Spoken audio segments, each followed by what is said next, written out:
everyone, welcome back to another exciting episode of Tech Productions. Today I'm back up joined once again by Nick and Jake. Hey, howdy. Well, what's going on, y'all?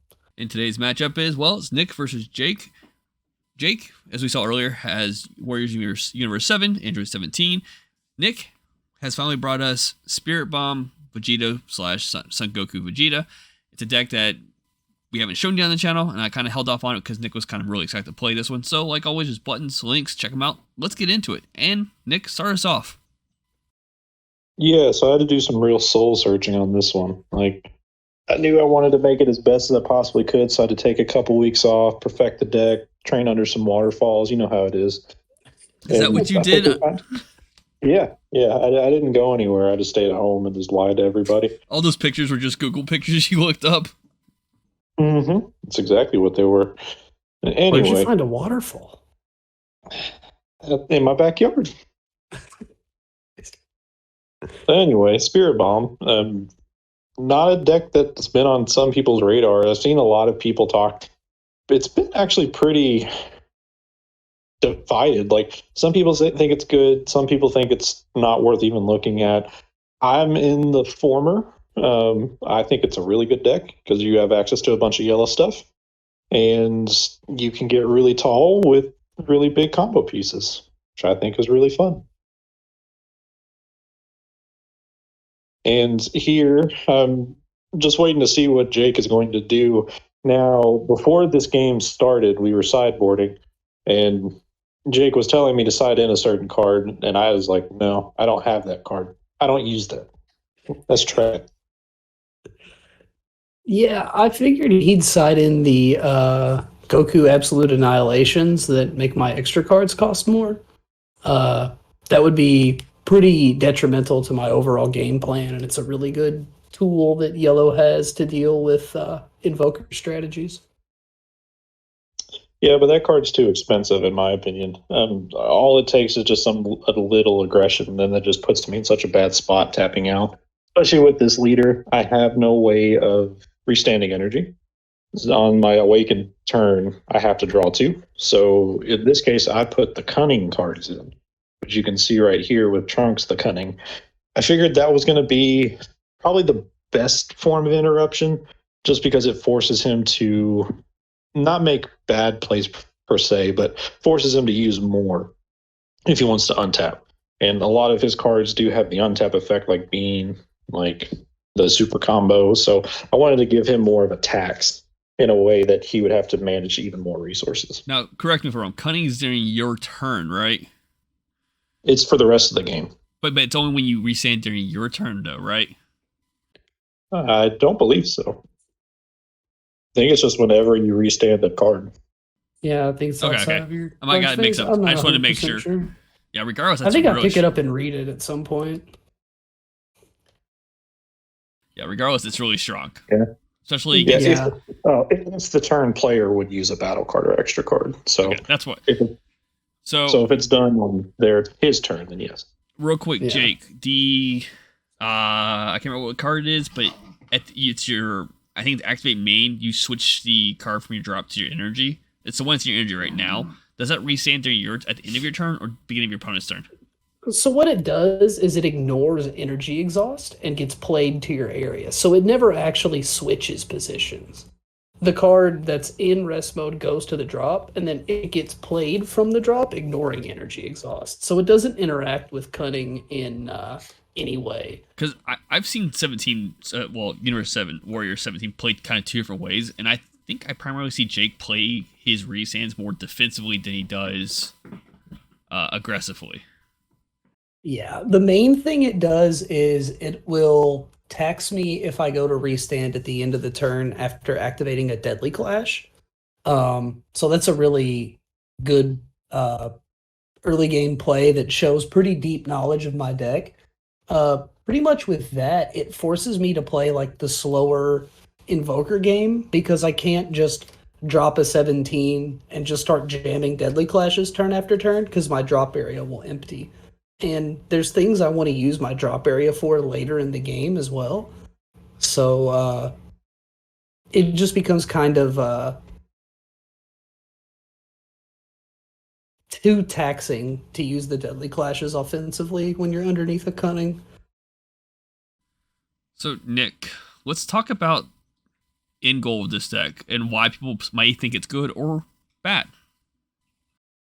Well, as you can see on the field, the extra card is the main gimmick of the deck.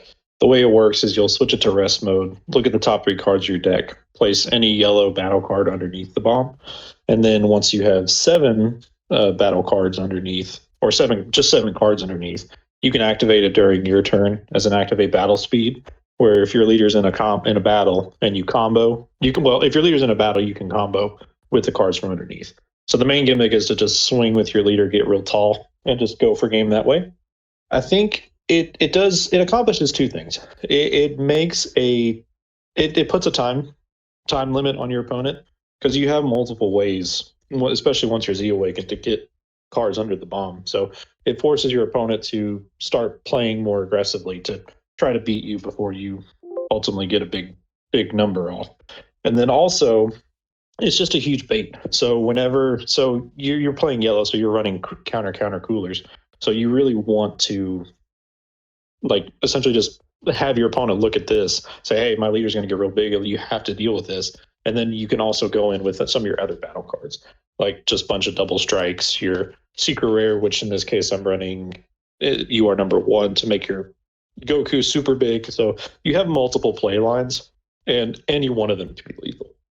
And unlike a lot of quote-unquote gimmick decks, unfortunately here I'm warping for Cunning when I don't have to, but what was I going to say? The main thing about gimmick decks is that the big, look over here card is very often kind of just fairy dust. And Spirit Bomb is not that way. Like with the Z leaders having double strike and things like that, correct me if I'm wrong, it really does create another threat on the board. My main problem with it is that if the deck ever does become popular, I think blue strategies will bring in the Xeno Unison, green strategies will play Tactical Victory, and outside of Tyrannical Blow or attacking that Unison down, there's not a whole lot you can do to protect your Spirit Bomb from your opponent destroying it. And then the argument becomes, is a generic yellow deck good enough to play on its own? Nick says yes. So, and after playing against it, I'm more inclined to agree with him than disagree. Yeah, just because you're a mono yellow Saiyan leader, you do have access to a lot of good stuff. You do have Turles All Too Easy. You do have, just the generic yellow stuff, Final Flash. You have this new Goku Vegeta that came out of the set. I'm also teching in the Vegeta Servant battle card that came out of the starter deck. So you have a lot of access to some pretty unique things where you can add good amount of pressure with not just the leader. That's one of the reasons why I like the deck, is it's not just straightforward like you win with your leader. You have multiple ways to either remove cards from the field, get your opponent's pressure on, defend yourself. It's got a lot of things going.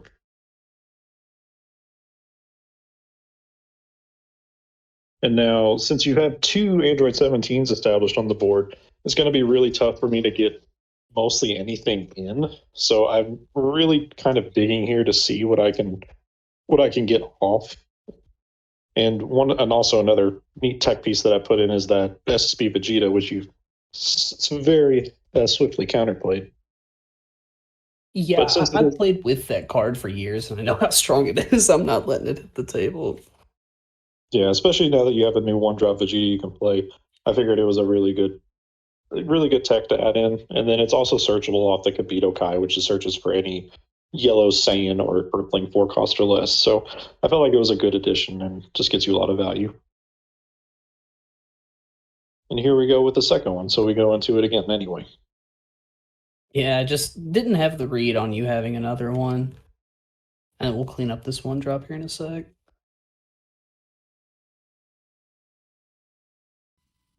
Oh, okay, you're pointing it. I was like, the 1-drop Vegeta should be gone as well. Okay.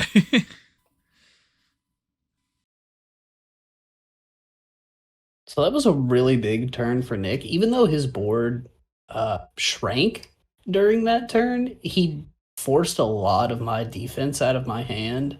And like we were saying before, how Spirit Bomb just has this nice inevitability, but he's kind of forced me into this more late game plan with the Cunnings earlier in the game. I'm kind of floundering as to how to get rid of this last 4 life, and I think my best strategy is to go into one of those 6-drop Gokus that I just comboed off there, and just try and use what I've already used over the course of the game to attack triple strike a bunch of times and hopefully end the game. I know that the Z leaders are bigger than 15k, but each time you activate that effect on Goku, the opponent's leader shrinks 5k. So hopefully I'll be able to counteract that and get in with that big 6-drop. Well, just the second Z leader, the SS Goku, is 20k. The first one is only a 15k, but I still like that Z leader a lot because you draw 2 off of it. You put a card under the Spirit Bomb and draw 2, and then you can get a swing with it. And on its activate main speed, you can restand it and go into your second Z leader. So that card still has a lot of merit to it, just because it helps fuel your hand. Like with this deck, you see majority of your deck.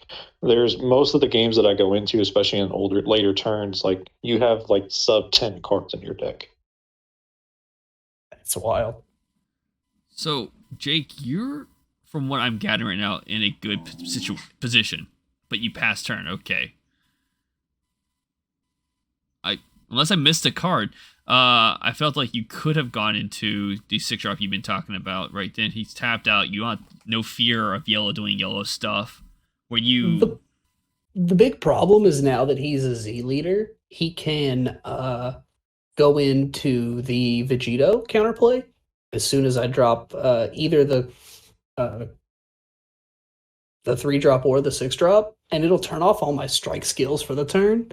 And I feel like giving him that life one piece at a time is more dangerous than sitting back and waiting another turn and trying to beat him after he's depleted a little bit more of his resources. Is that one free with the Z leader? I'm sorry? Was that free with the Z leader? I don't. There's no Z leader in my deck. No. Are you talking about the Vegito counterplay? Yes. No, but I think you have to have a Z battle card or Z leader in play for it to work, right? You get the permanent where you're not affected by strike skills if you are a Z leader. Yeah.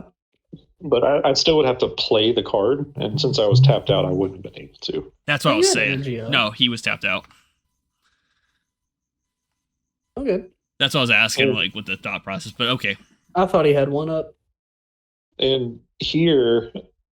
I do go into the Goku just to try to add a little pressure, just because it's a two cost play and it replaces itself now that I'm on a Z leader, which is super nice. Well, it replaces itself because I have an extra card in the battle area. And one of the things here that I'm kind of worried about is I need to get one more card under the Spirit Bomb. So I wanted to try to remove some of the pressure pieces and things that you have in your hand just to open myself up for when I actually go in on the kill turn. I don't want to spend too much of my energy here so I can defend myself and stay alive from the clapback.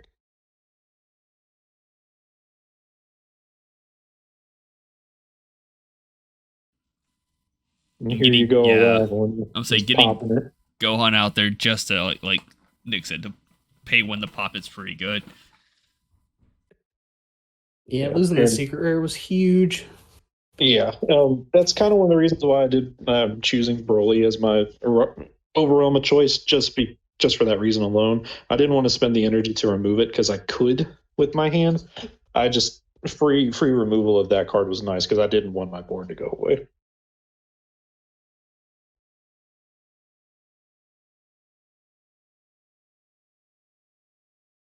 And so here we go with me thinking.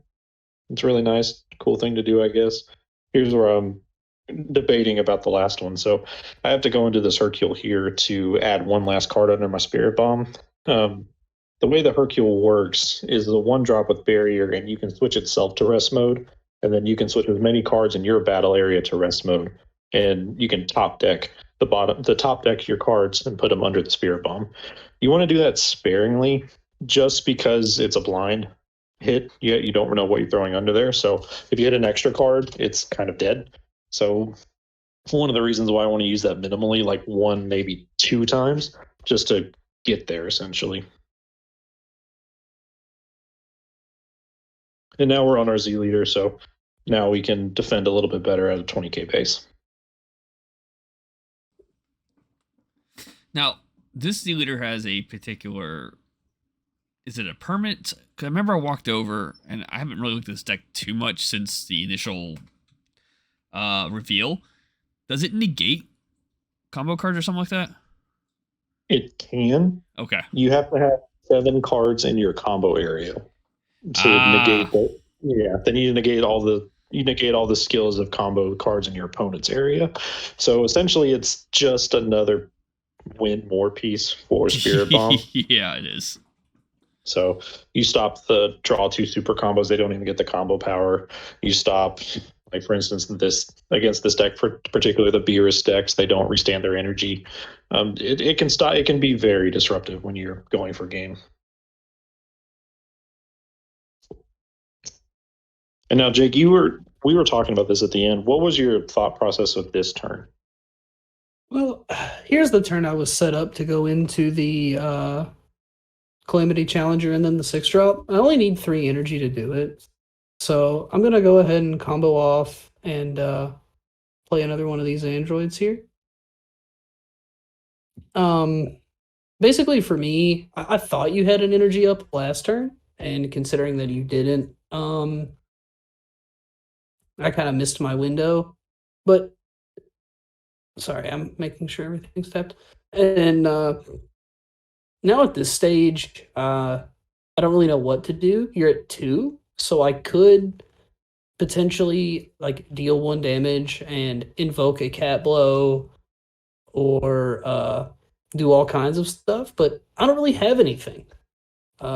Pretty depleted of resources at this point, and knowing the inevitability of that Spirit Bomb, I'm pretty much just trying to negate leader swings and end the game, and or to prevent you from ending the game, and it just didn't work. I think I walked over. Nick said good game. You're like, just do it for the camera real quick. Yeah. We get the combo off. We get the Spirit Bomb. With that being said, thank you for tuning. We will have Nick's profile Spirit Bomb later this week as well. And there's buttons, links. Check them out. Bye.